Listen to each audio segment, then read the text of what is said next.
que tudo, a paz de Cristo é especial.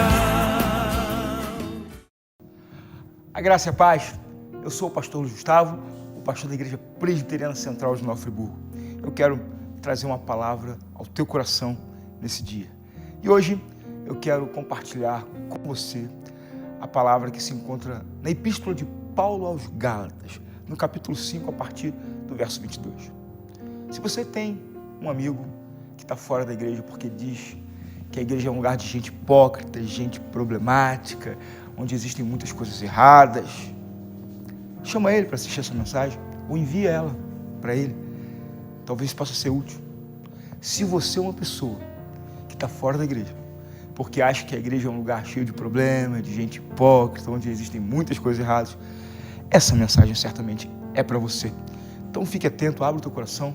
Se você crê que a palavra de Deus é palavra de vida e de verdade, deixa ela entrar no teu coração e produzir os efeitos que o apóstolo Paulo esperava que essas palavras produzissem no coração dos Gálatas, né? A Galácia era uma terra localizada na Ásia Menor, por onde Paulo passou, plantou uma igreja lá. Os Gálatas eram cristãos que estavam vivendo por influência judaizante, um conflito entre a legalidade da lei e a graciosidade do Espírito Santo, né? Um conflito muito comum nos dias de hoje, um conflito muito pertinente ao nosso estudo, né? E eu te aconselho a ler a carta de Paulo aos Gálatas todinha, né? Extrair dela boas lições práticas para a sua vida. Mas vamos ao texto então. Quero convidar você então a ler comigo o capítulo 5, a partir do verso 22 até o verso 24, onde Paulo fala sobre frutos do Espírito. E diz assim a palavra do Senhor: mas o fruto do Espírito é amor, alegria, paz, longanimidade, benignidade, bondade, fidelidade, mansidão, domínio próprio. Contra estas coisas não há lei. E os que são de Cristo Jesus crucificaram a carne, com as suas paixões e concupiscências. Amém? Muito bem. Vamos então meditar aqui na palavra do Senhor. Quando Paulo escreve aos Gálatas e diz que existem frutos do Espírito, ele apresenta essa proposta em uma contraproposta aos frutos da carne, que são listados nesse mesmo texto, a partir do verso 16. Você pode olhar aqui e ver o que Paulo fala sobre o que é o fruto de alguém que vive na carnalidade, de alguém que vive fazendo uma coisa errada e produzindo coisas erradas na sua vida, e esses são os frutos da carne. Eu não vou explicar sobre isso agora, porque você não precisa de aula nem de treinamento para fazer coisa errada.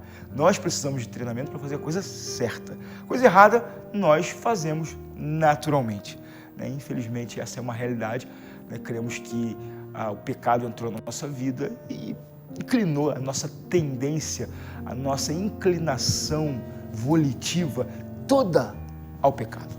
Então nós produzimos coisas erradas, né?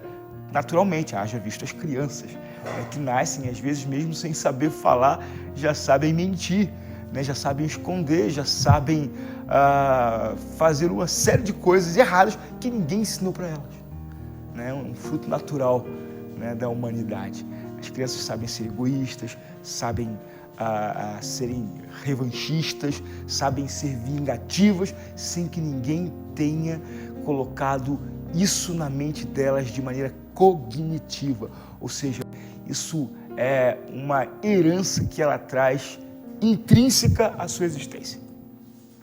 Agora, os frutos do Espírito precisam brotar na nossa vida. Eu quero falar sobre eles agora.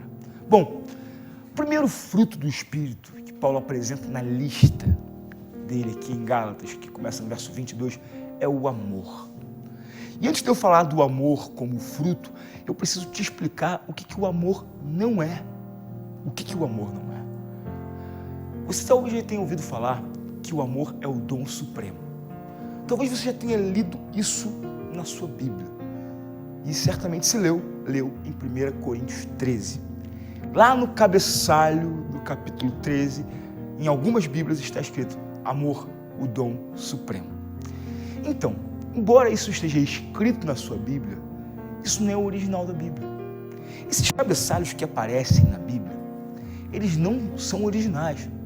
Cada tradutor, cada versão possui o seu cabeçalho.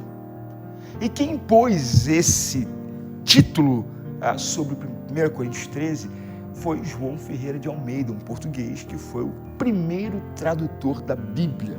Então a Bíblia João Ferreira de Almeida, seja ela a revista corrigida ou a revista atualizada, ela tem ali no seu título o amor, o dom supremo. Mas eu quero te explicar uma coisa, o amor não é um dom. Paulo não diz que o amor é um dom. Paulo diz que o amor é o caminho sobremodo excelente. É isso que Paulo fala. O amor não pode ser um dom. Porque em 1 Coríntios 12, Paulo fala que dons são ferramentas, são virtudes que o Espírito dá a cada um de um jeito para que cada um, ao seu jeito, ao seu chamado, possa desenvolver com as habilidades, com as faculdades que o Espírito lhe deu para que você possa viver, crescer e produzir para o reino de Deus. Então existem vários dons, o dom da profecia, que é o dom da pregação, existe o dom da caridade, existe o dom da ajuda, existe o dom da interpretação, existe o dom de línguas, que no caso de Paulo, que em 1 Coríntios 12, ele se refere ao dom da glossolalia. O que seria glossolalia? Lalia é língua, glosso é mundo, é uma língua do mundo, ou seja, é a habilidade de falar outro idioma. 1 Coríntios 12, o que Paulo está falando é sobre isso, é sobre idiomas, né? Não se confunda com uma outra coisa, com a língua dos anjos, que ele cita se houvesse a língua dos anjos no capítulo 13, é uma outra situação. A língua lá do capítulo 12, o dom de línguas é o dom de glossolalia. Lalia é língua, glosso mundo, língua de um mundo ou de um lugar do mundo, né? Você sabe que em Israel eram correntes 3 idiomas, o hebraico, o grego e o latim. Então a comunicação ela era muito dinâmica, então muitas pessoas tinham conflitos de compreensão porque não conseguiam entender e eles não entenderiam o que se falava se não houvesse quem interpretasse. Para se interpretar precisaria se conhecer a língua, esse era o dom a que Paulo se refere. Então, querido, preste atenção, o amor não é um dom, porque todos nós temos que ter amor. Se o amor fosse um dom, eu teria, o outro teria, e você poderia dizer, mas Deus não me deu esse dom. Então, o amor não é um dom, o amor é um fruto. E frutos são elementos que são produzidos na sua vida a partir de uma ação. Quando você coloca uma semente na terra, o produto dessa ação é a frutificação. Quando o Espírito Santo entra na sua vida, você precisa ter os frutos do Espírito na sua vida, que são diferentes de dom. Fruto estabelece o teu caráter. Dom estabelece a tua ação, o conjunto de habilidades que você tem para fazer uma determinada coisa, entendeu? Então, quando eu vejo aqui Paulo trabalhando o amor como o primeiro fruto, né, eu posso tropeçar aqui no entendimento desse amor e não conseguir migrar para os outros frutos do Espírito que vêm em sequência aqui a partir do verso 22. Né, como a longanimidade, como a bondade, como a mansidão, como o domínio próprio. Se eu não tiver a exata compreensão de que amor Paulo está falando aqui, eu não consigo migrar para os demais. Né? A palavra amor é a palavra menos compreendida na linguagem bíblica para a tradução portuguesa. Por quê? Porque na língua portuguesa, e até mesmo na língua inglesa, existe uma palavra, amor, que define vários sentimentos diferentes. Eu não preciso te dar uma explicação muito complexa para isso. Você vai entender que o amor que você tem pelo teu trabalho é diferente do amor que você tem pela tua mãe, que é diferente do amor que você tem pela tua mulher, que é diferente do amor que você tem pelas coisas que você possui. Concorda comigo? Você pode até dizer que você ama o seu animal, o seu pet, mas não é o mesmo amor que você tem pelo seu filho, né? Então, mas a palavra no português para definir todos esses sentimentos é a mesma, no grego não. Então o que Paulo fala aqui precisa ser compreendido à luz do conhecimento grego para que eu entenda o que ele está exatamente falando. Então vamos pensar, Existem 3 palavras básicas, existem outras expressões, mas existem 3 palavras básicas que vão delinear a nossa relação com esse que nós chamamos de amor. A primeira palavra que eu gostaria de citar aqui é a palavra que define a filosofia de Platão, que é a palavra eros, que dá origem à palavra erótica. O eros, o amor eros, é um amor carnal, é um amor conjugal, é um amor que um homem tem por uma mulher, né? Deveria ser assim, nessa situação, o amor de um homem por uma mulher, ou o amor de uma mulher por um homem, né? É isso que Paulo chama de normal, né? Então, esse sentimento é o sentimento carnal, é o sentimento de desejo. Para Platão, o eros, ele vai muito além do amor de contato, do toque, do desejo sexual. Para Platão, o eros, ele representa todo o desejo. É isso que é amor. Aquilo que você deseja na sua vida. O sentimento que você tem de desejo pela tua profissão, o sentimento que você tem de desejo por uma viagem, o sentimento de desejo que você tem por uma família, o sentimento de desejo que você tem por qualquer coisa que você ainda não tem, pode ser definido como eros. Existe ainda um outro conceito. Um conceito que define agora a filosofia de Aristóteles. A filosofia aristotélica não se sobrepõe sobre o eros, sobre o desejo, mas se sobrepõe sobre o philos, que é a alegria daquilo que você tem. Estou dizendo isso de uma maneira muito simplória e muito resumida. Evidentemente que o platonismo e o aristotelismo, eles abrem aí leques infindos de possibilidades. Mas, em suma, é isso. O amor aristotélico é o amor por aquilo que você tem.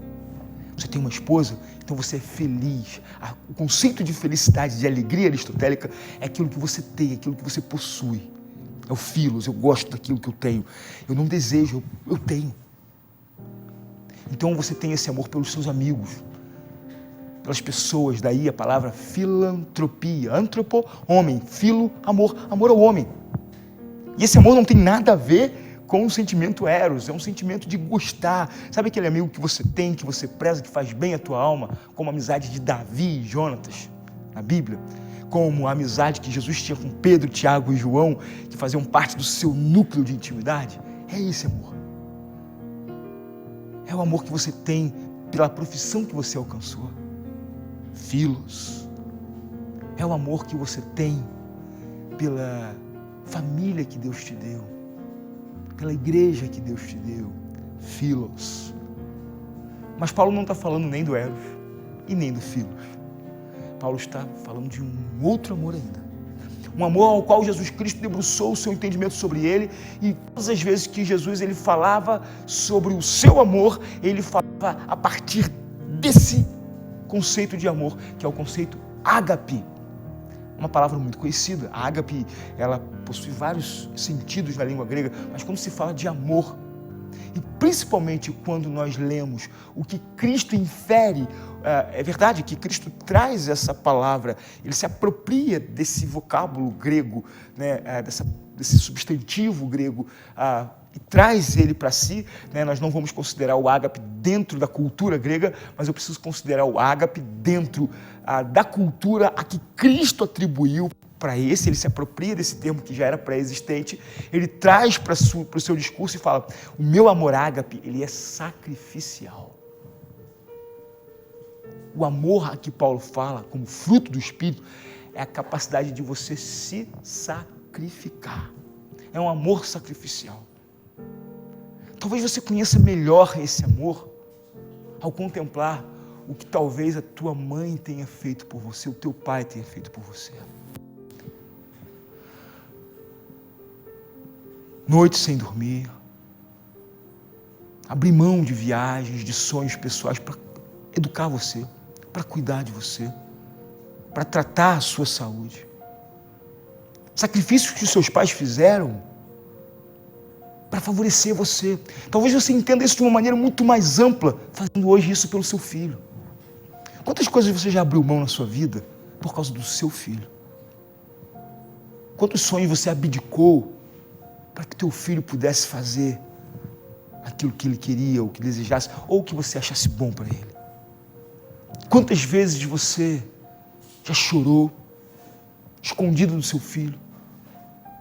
E quando ele vem te perguntar, você se levanta forte e não transparece a sua dor para o teu filho, para que ele não sinta a dor que você está sentindo. Isso se chama amor ágape.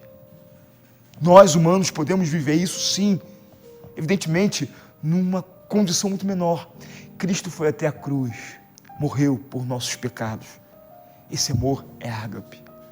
E então, quando ele envia o Espírito dele à igreja, ele diz: convém que eu vá para que eu vos envie o Consolador, o Espírito Consolador.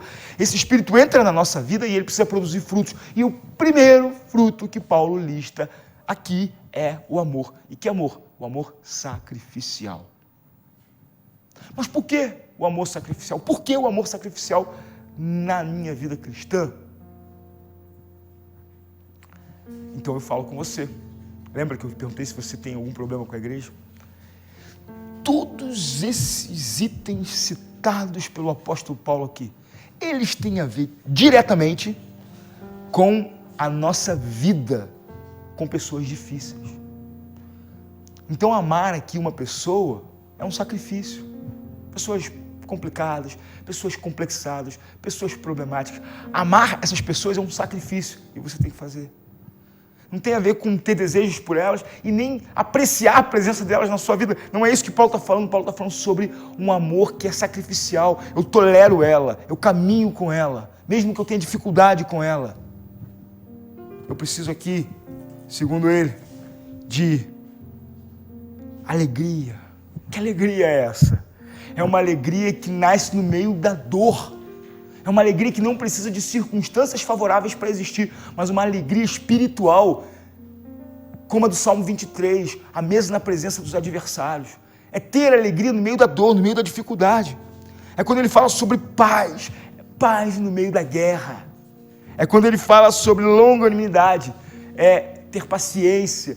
Gente, para você estar dentro de uma igreja, para você estar caminhando com pessoas difíceis, talvez para você viver com você mesmo, que é a pessoa mais difícil que você tem que lidar, longanimidade, ou seja, paciência, benignidade, fazer o bem, bondade. Qual a diferença de bondade para benignidade? Bondade é aquilo que você faz, benignidade é aquilo que você sente. Quando você sente o bem, você faz aquilo que é bom. Você não faz o bem, você faz o bom.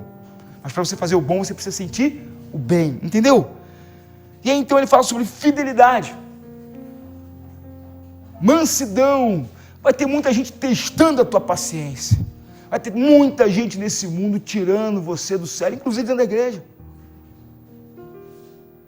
Vai ter muita gente querendo ver a tua reação explosiva e testemunhando contra tudo que Paulo falou aqui.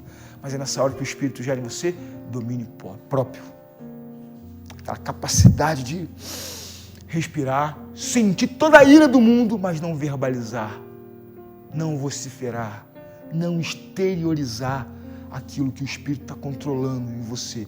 Não é hipocrisia você querer matar uma pessoa. Mas assim como Deus chegou para Caim e disse: Caim, o teu pecado está diante de ti, cumpre a ti dominá-lo.